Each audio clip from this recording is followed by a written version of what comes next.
Dans cette première leçon, nous allons définir et illustrer la notion centrale de ce nouveau chapitre, la notion de déviance. Au cours de cette leçon, nous allons traiter le deuxième objectif d'apprentissage qui figure au programme.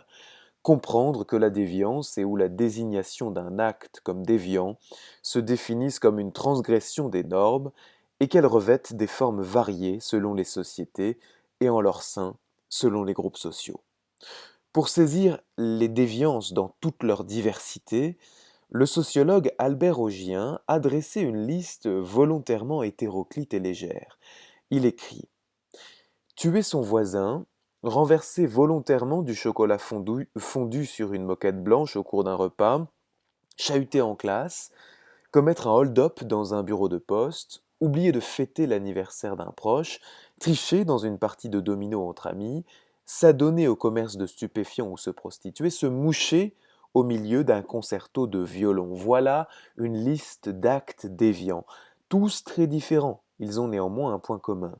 Ils constituent des actes qui transgressent des règles plus ou moins formalisées, c'est-à-dire des règles plus ou moins écrites et officielles. Et en effet, Albert Augien poursuit: le quotidien nous expose à d'innombrables écarts de conduite qui, d'une manière ou d'une autre, rompent ce que l'on tient pour le cours ordinaire des choses. Ces ruptures ne nous paraissent pourtant pas toutes d'égale gravité. Les manquements aux règles de la bienséance et de la politesse et de l'honneur se distinguent des agissements qui portent atteinte à la propriété privée, à l'intégrité physique ou à l'ordre public. Mais quelle que soit la forme sous laquelle elle s'exprime, la réaction est identique. Lorsqu'une conduite déroge à ce qu'il faudrait qu'elle fût, elle donne lieu à une sanction. Or, pour qu'une sanction soit prononcée, une première condition semble être requise: qu'une idée préalable de ce que le comportement idéal devrait être habite ceux qui l'infligent comme ceux qui s'y soumettent. En d'autres termes, il faut que préexiste une norme à l'aune de laquelle puisse se mesurer un écart, et que cette norme soit suffisamment publique pour que la sanction soit comprise comme telle. Avec ce texte, nous comprenons que la notion de déviance est intimement liée à celle de norme. Rappelons d'abord qu'une norme est une règle de conduite propre à un groupe ou à une société auquel les individus doivent se soumettre sous peine de sanctions sociales. Parmi les normes en vigueur au lycée, nous trouvons par exemple une norme concernant le respect des horaires. Il est attendu que je sois et que vous soyez à l'heure, et ne pas respecter cette norme constitue un acte déviant pouvant faire l'objet d'une sanction comme d'un rappel à l'ordre. Toujours au lycée, il est attendu que je respecte et que vous respectiez la politesse, qui consiste par exemple à se saluer et à se dire au revoir, et là encore, être impoli constitue dans le cadre du lycée un acte déviant et peut faire l'objet d'une sanction sociale. Une déviance se définit alors en première approximation comme un acte de transgression d'une norme, nous préciserons d'une norme sociale. Nous enrichirons au fur et à mesure de notre avancée dans ce chapitre cette définition. Mais retenons le sens général de la notion transgression d'une norme et, à l'aide de la liste d'Augien, retenons l'une des caractéristiques de la déviance. Elle est éminemment diverse.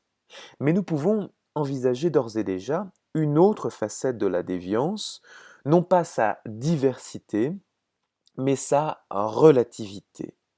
Rire à gorge déployée quand apparaît sur scène un chanteur d'opéra déguisé en arbre, comme le personnage de Marcy le fait dans le film Intouchable, rire à gorge déployée ainsi, c'est déviant.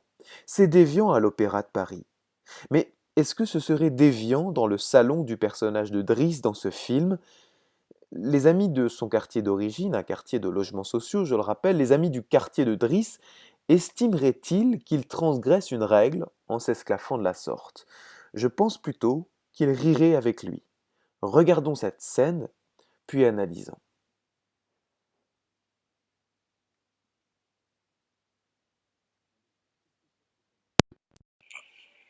La beauté, le charme, l'élégance. Mon cul Elle cherche l'oseille, la sécurité. Demandez-lui à lui. Là. Et là, vous avez des arguments.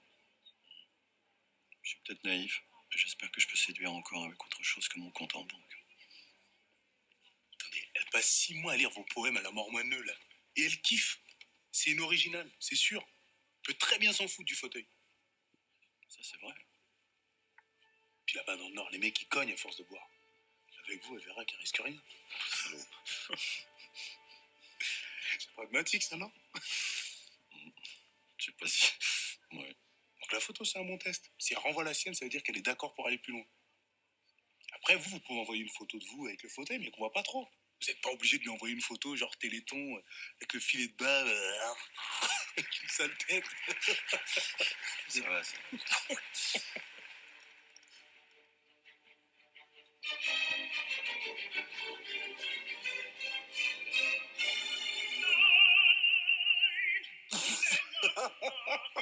Pas bien, il va plus bien du tout.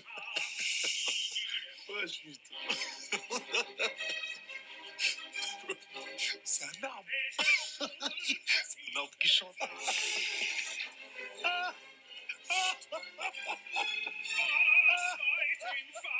C'est de l'allemand.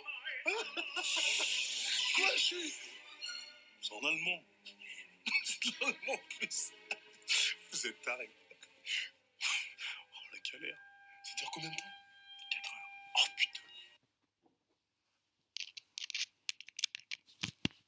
putain. Cette scène avec le personnage de Driss joué par Omar Sy qui pénètre visiblement pour la première fois dans l'enceinte d'un opéra pour en visionner un. Et pour moi, cette scène, elle concentre tout. Le rire est l'acte déviant. La norme, c'est le silence. Le rappel à la norme, la sanction, elle prend la forme de ces chutes et de ces protestations contre le rire du personnage de Driss. Et surtout, cette scène, elle illustre la relativité de la déviance. Le rire de Driss, il est déviant à l'Opéra de Paris, mais il ne le serait certainement pas ailleurs, certainement pas en tout cas s'il était entouré de personnes qui, comme lui, découvraient l'opéra. La déviance est relative en ce qu'elle est perçue et qualifiée comme telle selon un contexte social donné. En d'autres termes, ce qui est déviant dans un contexte ne l'est pas forcément dans un autre.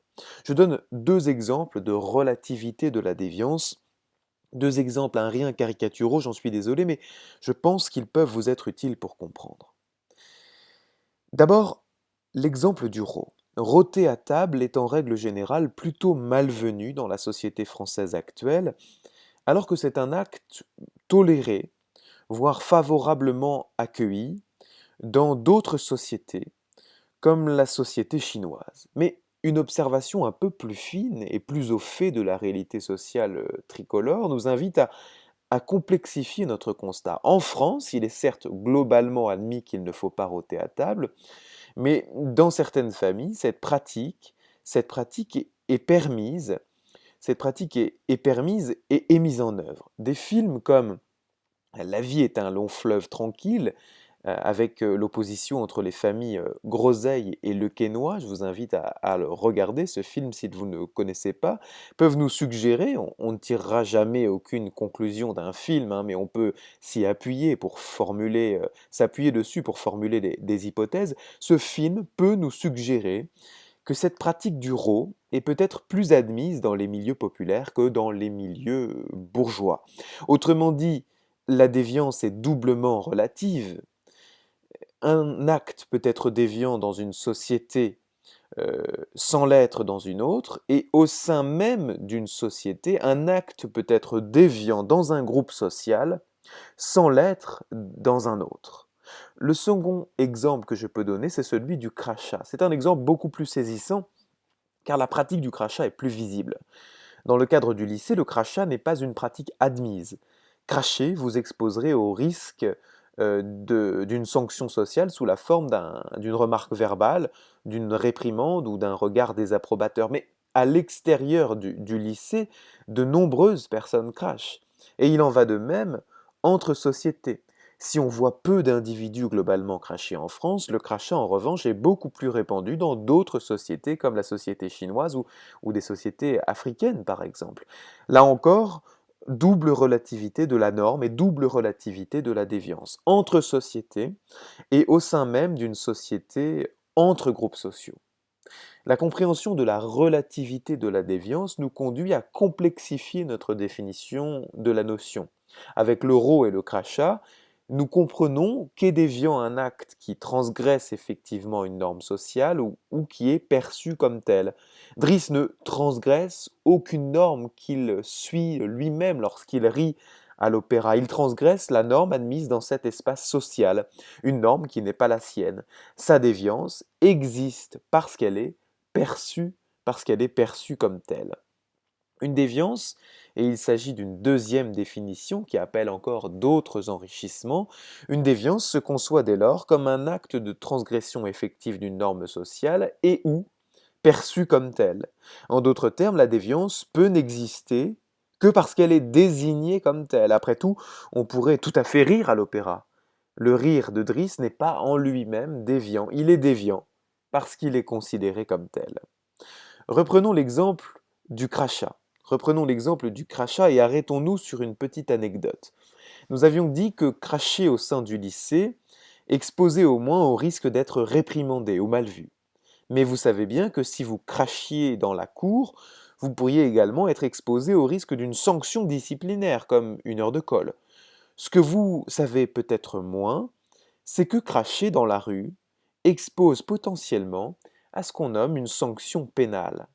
En 2006, un lycéen de Lyon a écopé d'une amende pour avoir craché à un arrêt de bus. Et plus récemment, un lycéen d'Évry, dans l'Essonne, en banlieue parisienne, a même été cité à comparaître, sans être finalement condamné, pour avoir craché par terre. En effet, une loi datant de 1942 interdit très officiellement de cracher sur la voie publique en France. Cette disposition a été prise dans le cadre de la lutte contre la tuberculose à l'époque, et nous pouvons retracer à grands traits l'histoire du crachat en France. Jusqu'aux années 1940, la pratique du crachat est plutôt répandue dans notre pays. Elle s'estompe jusqu'à la fin des années 1970 et elle réapparaît ensuite à la faveur de la retransmission télévisée du football. On voit les joueurs cracher régulièrement, mais également à la faveur de l'importation de conduites issues des cultures maghrébines et asiatiques, deux aires géographiques où le crachat est une pratique tolérée et plus ou moins répandue. Cet exemple nous renseigne sur deux aspects de la norme interdiction de cracher. Elle est à la fois relative dans l'espace physique et social, cela nous le savions, mais elle est également, et retenez cette dimension, elle est également relative dans le temps. C'est-à-dire que la norme varie en fonction des époques. Surtout, l'interdiction de cracher relève à la fois d'une norme sociale et de la loi, d'une norme dite juridique. Dans la prochaine leçon, nous distinguerons normes sociales et normes juridiques, ce qui nous permettra de faire le départ, c'est-à-dire de faire la distinction entre déviance et délinquance. Mais d'ici là, retenez que une déviance désigne un acte de transgression effective d'une norme sociale et ou un acte perçu comme tel. Retenez également que la déviance recouvre une grande diversité d'actes. Retenez enfin que la déviance est fondamentalement relative, c'est-à-dire que sa caractérisation comme telle varie selon le contexte social et l'époque dans lesquelles elle survient. Transposé en objectif d'apprentissage, cela signifie qu'à l'issue de cette leçon, vous devez être capable de définir et illustrer la notion de déviance, de comprendre également qu'elle recouvre une diversité d'actes et qu'elle est relative.